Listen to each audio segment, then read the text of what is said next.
The second way to reform is that one must know fear. What are we to fear?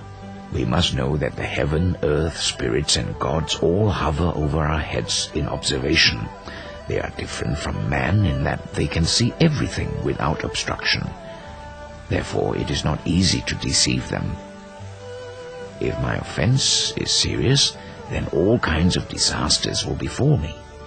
If the fault is minor, it will still deduct from my current fortune. How can I not feel fear? Therefore, we must fear the spirits and gods. Every moment, even I'm in an empty room, the spirits and gods watch over me very carefully and records everything. We can try covering up our evil doings from others, but the spirits and gods can see through to our hearts and know our every action. Ultimately, we cannot deceive ourselves. We would feel embarrassed and dishonored if others happened to see our misdeeds. Therefore, how can we not be constantly cautious of our every action and be fearful of the consequences they might evoke? But there is more to it. As long as a person still has one breath left, then he has the chance to repent of the most serious mistakes and offenses.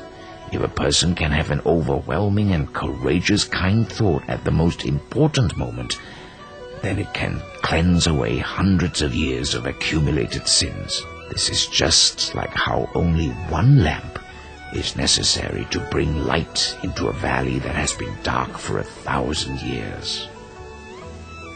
Sit. Besides, we are living in a tumultuous and constantly changing world.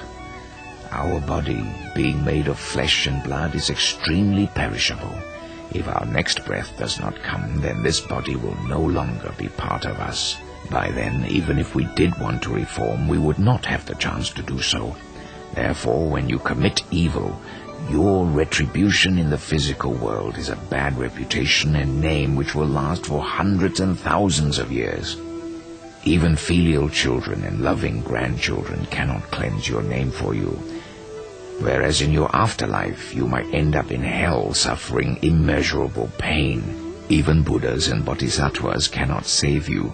So how can one not be fearful? Father, is there any other way?